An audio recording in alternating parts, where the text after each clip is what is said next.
Christ blessing church లో ఎన్నో అద్భుత కార్యాలు దేవుడు చేస్తున్నాడు.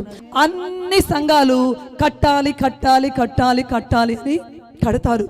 కొన్ని సంవత్సరాలు, కొన్ని రోజులు, కొన్ని నెలలు.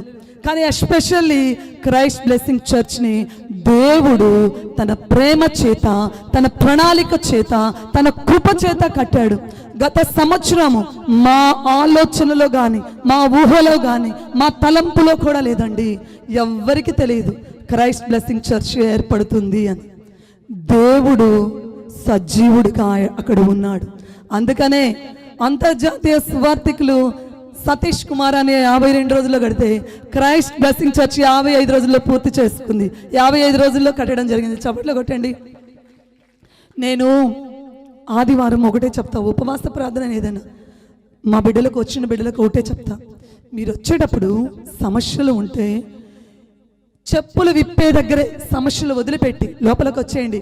దేవుడు పునరుద్ధానుడిగా తన దేవదూతల సైన్య సమూహముతో సంచరిస్తూ ఉన్నాడు. ఇక ఏ ఆలోచన వద్దు, మొత్తం వదిలిపెట్టండి అని చెప్తా. మీలాగే కొత్తగా ఒక సహోదరు వచ్చింది.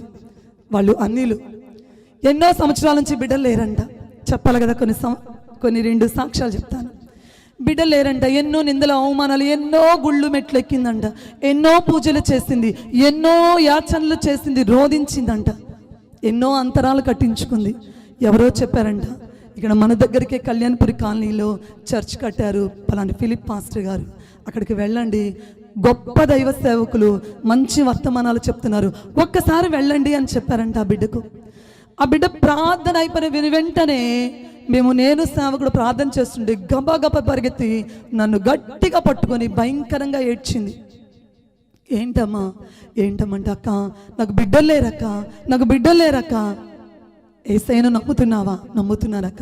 ఏసయ్య గొప్ప కార్యం చేస్తాడని విశ్వసిస్తున్నావా? విశ్వసిస్తున్నా. ఎల్లు, దేవుడు గొప్ప కార్యం చేస్తాడని చెప్పానండి. 8 సంవత్సరాల గొడ్రాలుగా ఉన్న మీకు ఇప్పుడు 4వ మాసం. చప్పట్లు కొట్టండి.